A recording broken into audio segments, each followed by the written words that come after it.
Ndakatarisa kudenga mtsotsi pamatama ose. Titse social media imo mandinoswera ndichiona kuti nyaya dzacho dziri kufamba sei, vazukuru vasekuru sei. Chandazosangana nacho ndazorora. Kuzorora chaiko chaiko, unosvika paunozorora.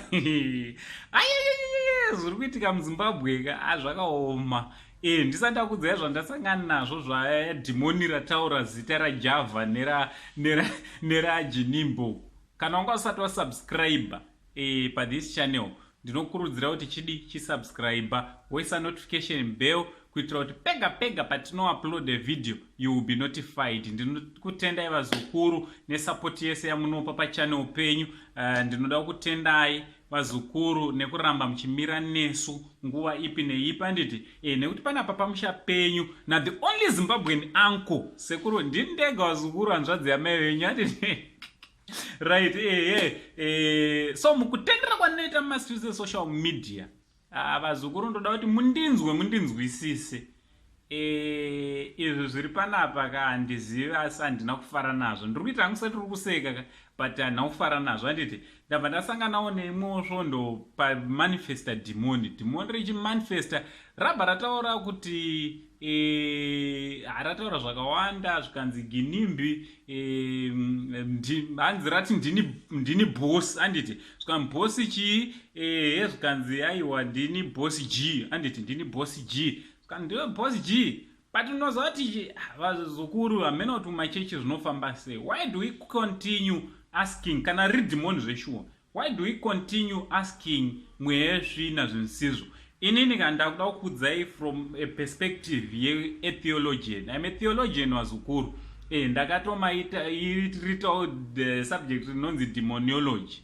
Do you know kuti demoni vazukuru rinonyepa, rinogona kunyeperai zvimwe zvokuti munosara muchivengana vazukuru. Kusara muchivengana chaivo chaizvo wanongedzerwa kunzi mai muroyiwe. Mazvinzi vazukuru?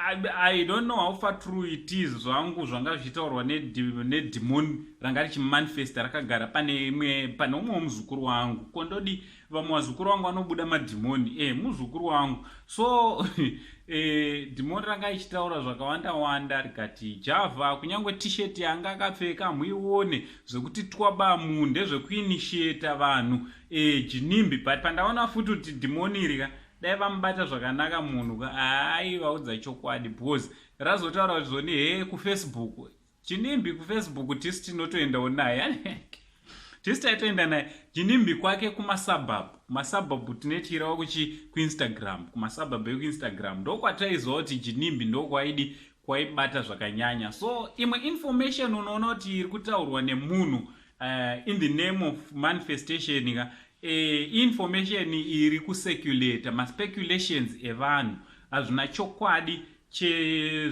chaizvo handiti.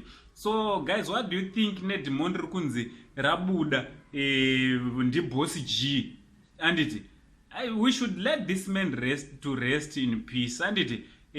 Ngatiregei Ginimbi azorore norugare. Also tinogona kuzopesa takuti napashona akaromba. Ndandikudzei chokwadi vazukuru.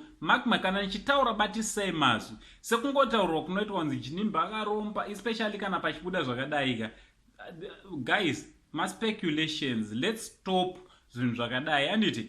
Ngatirarame zvakanaka semaZimbabweans. Let's live nechinhu chinonzi love handiti. Mumwe noumwe kana ane zvaanenge akabata ndezvake naMwari wake, tisave too judgmental kune vamwe.